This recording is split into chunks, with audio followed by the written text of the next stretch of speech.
Hey everyone, Chris with Afflictor Broadheads here, and today we're going to talk about why your broadhead didn't perform for you last season. Now, it's kind of a loaded topic, I know, but was it really your broadhead?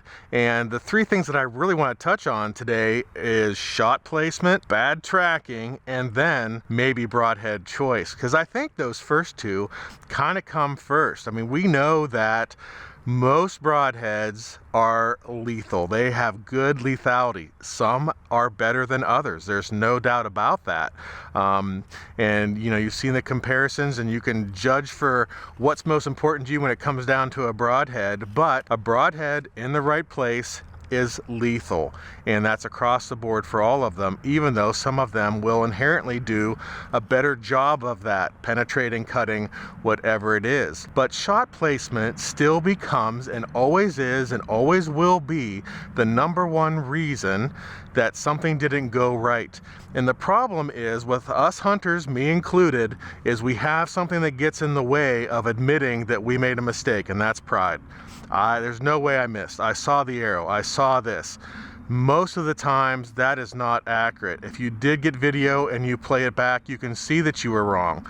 Sometimes we still want to contest that the shot was perfect, but the cameraman's over here and that angle is totally different. And if you do get a recovery, you can see, oh, I really didn't hit in that exact spot. And then on rare occasions, you did hit something right and something else went wrong. But shot placement is still the number one thing I feel that we have trouble admitting that it was our fault. But first thing we do is blame the broadhead, no matter what broadhead it is, right? The next thing falls down to some videos that we've had in the past as well regarding tracking, especially liver, gut, things that take a little bit longer. I think bad tracking, being excited, being anxious is another reason that we feel our broadhead didn't do its job, because we didn't get a recovery. And oftentimes it really is just us. And again, pride, we don't want to admit it. We're woodsmen, we got it all under control, but it boils down to I pushed the deer, it was a liver shot, you jumped it and it went into the next county or private property or whatever, and you didn't get a recovery. Same with a gut shot or some other type of shot that wasn't, 40 yards or less lethal shot. Again, shot placement right up there at number one. But after that, we can start to look at our setup, and whether that's our archery equipment or our broadhead. The topic of this is, did your broadhead let you down? So let's talk about ways where your broadhead could actually let you down. The biggest reason is the broadhead didn't do what it was supposed to do, especially if it was a mechanical. Every season you can see, because the deer was recovered, even though it only had a bullet hole type wound, that a mechanical didn't open. It didn't deploy properly, or one blade deployed and the other blade didn't. And if it's a 3-blade system and it really caused things to go off course inside the animal, even change the angle for a quick downward exit, if you will, that's all possible. And that can be attributed to the broadhead.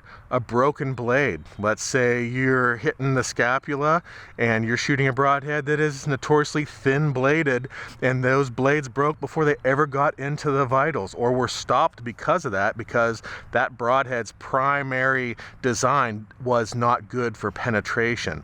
Then you can start to look at the broadhead.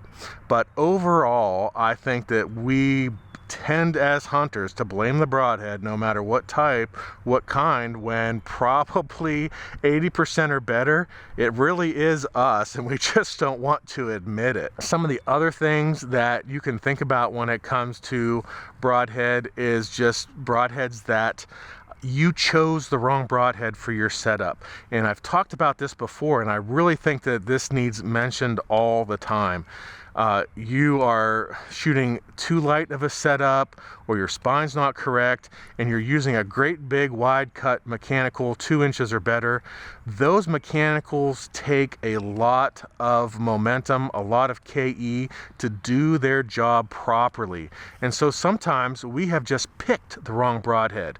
We don't have what it takes to get a pass through or really good penetration because of our poundage, our setup, our arrow choice, things like that. So there is a little bit of play into that, but I think that if you have practice well and have good shot placement, if you take your time with your tracking and you have picked your broadheads wisely, next year you won't be able to say or blame your broadhead for an unrecovered animal.